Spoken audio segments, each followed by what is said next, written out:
নমস্কার, পোস্টেডে আপনাদের সবাইকে স্বাগত। শুরু করছি আজকের বিশেষ অনুষ্ঠান। আপনাদের সঙ্গে রয়েছি আমি সুপ্রিয়। প্রবল ছাত্র আন্দোলনের চাপের মুখে অবশেষে নতি স্বীকার পদত্যাগ করলেন কেন্দ্রীয় শিক্ষামন্ত্রী ধর্মেন্দ্র প্রধান।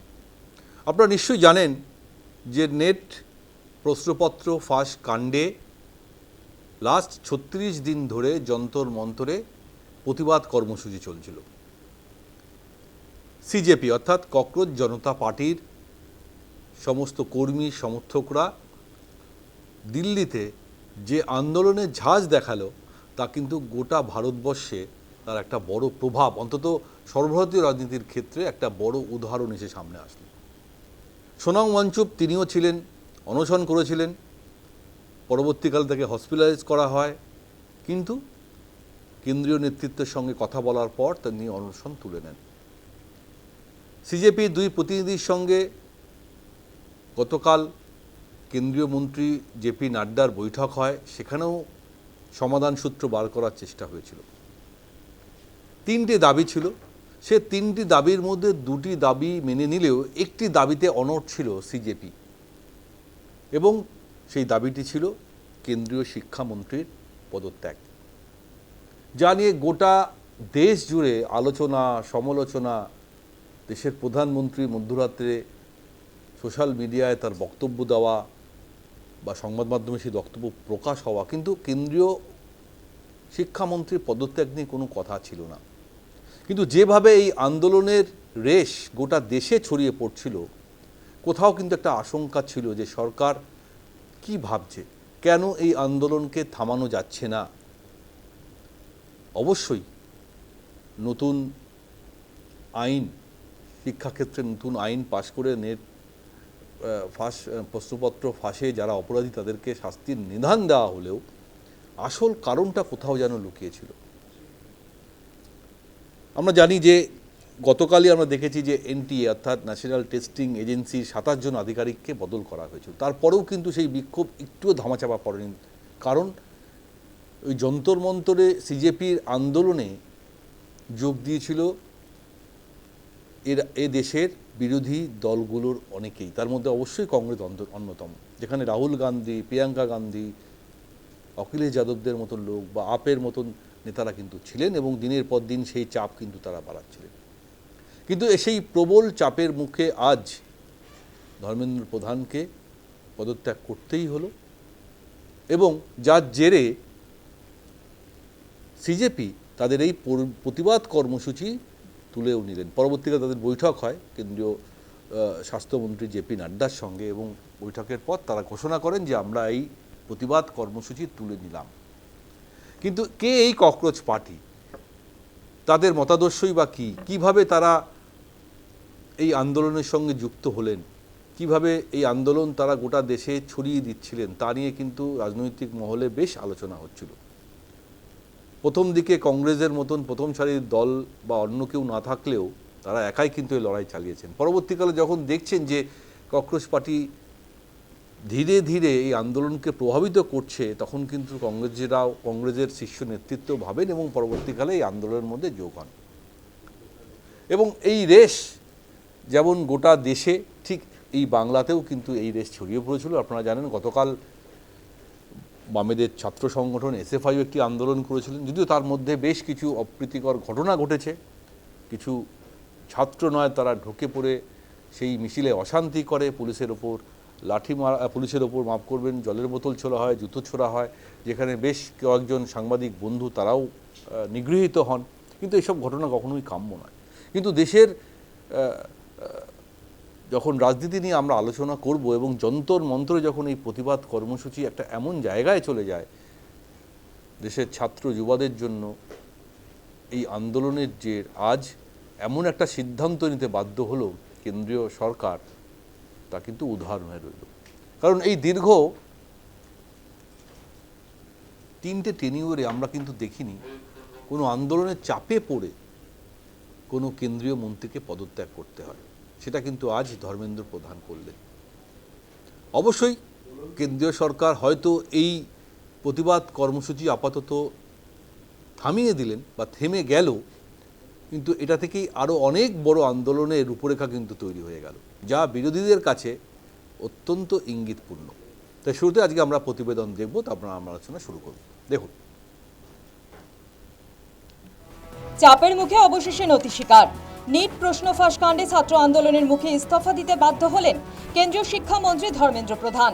ইস্তফা পত্রে লিখলেন, গত 10 দিনের ঘটনাক্রম আমাকে অত্যন্ত ব্যথিত করেছে, কিন্তু এই পরিস্থিতিকে কখনো ব্যক্তিগত ইস্যু করতে চাইনি। ভারতের যুব সমাজই দেশের আসল শক্তি, সেই যুব সমাজকে কুচক্রীদের চক্রান্তের শিকার হতে দেওয়া যাবে না। আমরা কখনোই চাইব না দেশ বিরোধীরা এই পরিস্থিতির সুযোগ নিক। কেন্দ্রীয় শিক্ষামন্ত্রী ইস্তফার খবর ছড়িয়ে পড়তেই উল্লাসের ছবি দিল্লির যন্তর মন্তরে।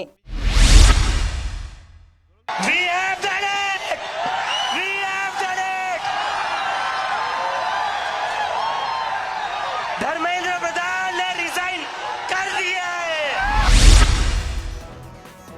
নিট প্রশ্ন ফাঁস কাণ্ডে শুক্রবার বিজেপি নেতৃত্বের সঙ্গে বৈঠক হয় 2 কেন্দ্রীয় মন্ত্রীর। 3 দফা দাবির মধ্যে বাকি 2 দফা মেনে নিয়েছিল কেন্দ্রীয় সরকার, কিন্তু ধর্মেন্দ্রকে পদ থেকে সরাতে নারাজ ছিল কেন্দ্র।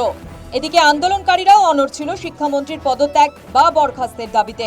আন্দোলনকারীদের সঙ্গে শনিবার আরও 1 দফা বৈঠক হওয়ার কথা ছিল। কেন্দ্রীয় শিক্ষামন্ত্রী ইস্তফা না দিলে বৃহত্তর আন্দোলনের রাস্তায় যে যাওয়া হবে তাও বুঝিয়ে দিয়েছিলেন আন্দোলনকারীরা। এই অবস্থায় বৈঠকের আগেই ইস্তফা ধর্মেন্দ্র প্রধানের। হাসপাতালে শুয়েই সামাজিক মাধ্যমে পোস্ট করলেন আন্দোলনের অন্যতম মুখ সমাজকর্মী সোনাম ওয়াংচুক।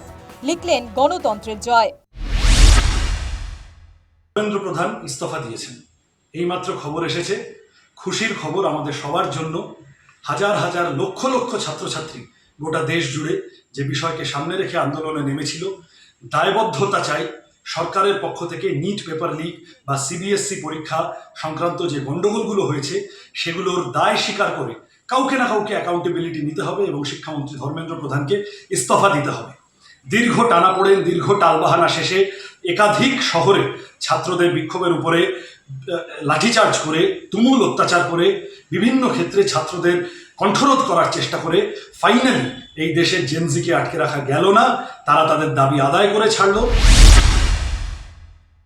ছাত্র রাজনীতির হাত ধরে উত্থান পদত্যাগে কেন্দ্রীয় শিক্ষামন্ত্রীর। সেই ছাত্র আন্দোলনেই গদিচ্যুত। রাজনৈতিক মহল স্মরণ করিয়ে দিচ্ছে, মোদী সরকার 3 দফায় কেন্দ্রের ক্ষমতায় আসলেও আন্দোলনের চাপে আগে এভাবে পদত্যাগ করতে হওয়া প্রায় নজিরবিহীন ঘটনা। কৃষক বিল নিয়ে সরকার পিছু হটলেও কৃষি মন্ত্রীও পদত্যাগ করেনি। মুখ খুলেছে বিরোধী কংগ্রেস সহ ইন্ডিয়া জোটের শরিক দলগুলো। Very happy for many reasons. But the main reason is that I believe today, the 25th of July 2026, is the day that the people of our country have started claiming their country back from those who have tried to destroy the constitution, from those who have tried everything to oppress and suppress the voice of our people. I believe that this is a victory for the youth of India. I am so proud of each one of them who has gone and stood there. They have done it exactly in the way that Mahatma Gandhi taught us. Dharmendra Pradhan resign is okay. It's a high was, but it's a victory of the students and youth movement. I must congratulate you. आप सबको बहुत बहुत बहुत बधाई। हमारे देश के युवाओं को, जेनजी को बहुत बधाई। बहुत खुशी की बात है, आप लोगों का संघर्ष रंग लाया। धर्मेंद्र प्रधान को अल्टीमेटली इस्तीफा देना पड़ा। ये पूरी डेमोक्रेसी की बहुत बड़ी जीत है। বস্তুত ধর্মেন্দ্র প্রধানের ইস্তফার দাবিতে অগ্নিগর্ভ হয়ে উঠেছে দেশের বিভিন্ন প্রান্ত। শনিবারও বিহারের পাটনা, সাসারাম সহ একাধিক এলাকায় উত্তেজনা ছিল। ভাঙচুর হয় পুলিশের গাড়িও। এই অবস্থায় কেন্দ্রীয় শিক্ষামন্ত্রীর পদ থেকে ইস্তফা ধর্মেন্দ্র প্রধানের।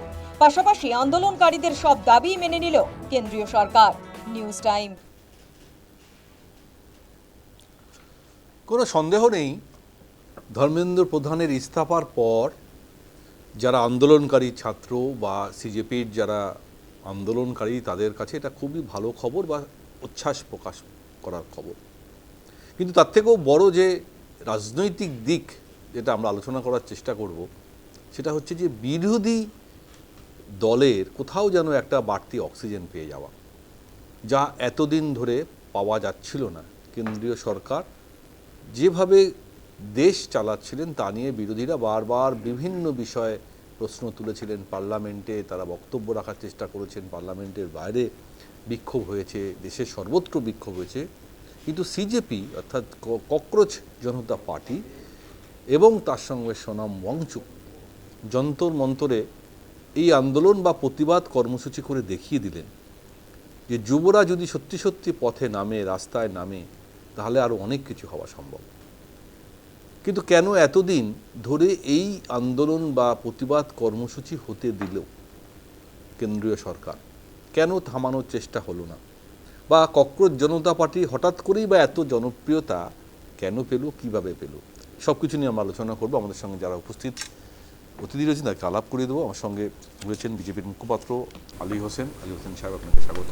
আমার সঙ্গে রয়েছেন রাজনৈতিক বামপন্থী কর্মী রিতেশ বসাক, রিতেশদা আপনাকেও স্বাগত।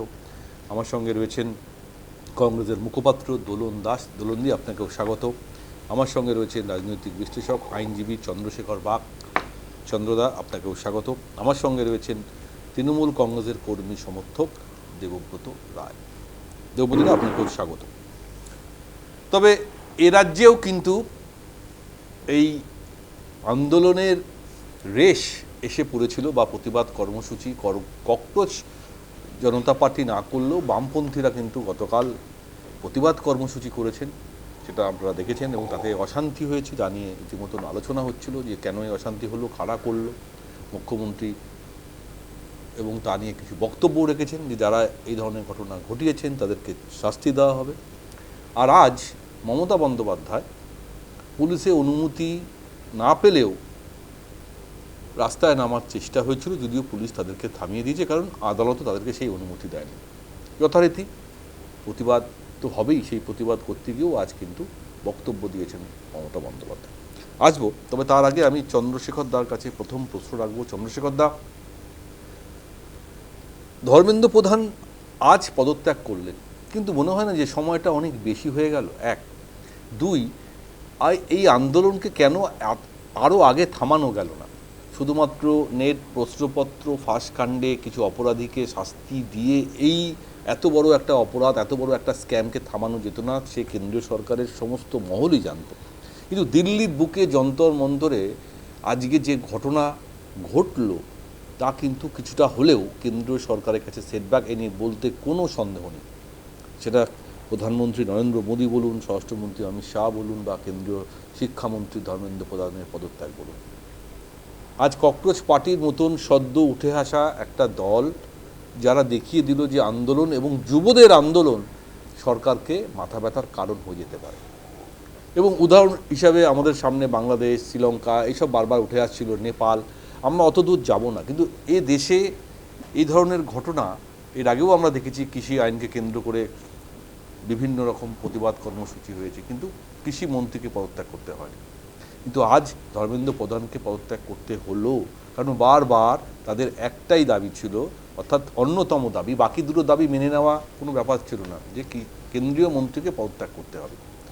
কেন্দ্রীয় সরকার কেন এত এটাকে লিঙ্গার করলো? এক, দুই, কোথাও কি মনে হয় যে সিস্টেমে কোথাও গলদ আছে? না হলে এই ধরনের আন্দোলন এত বড় আকার নিতে পারে না। আর যারা বিরোধী দল তারা কিন্তু নতুন করে অক্সিজেন পেল, দেখিয়ে দিল যে কেন্দ্রীয় সরকারকে থামানো যায় কোথাও।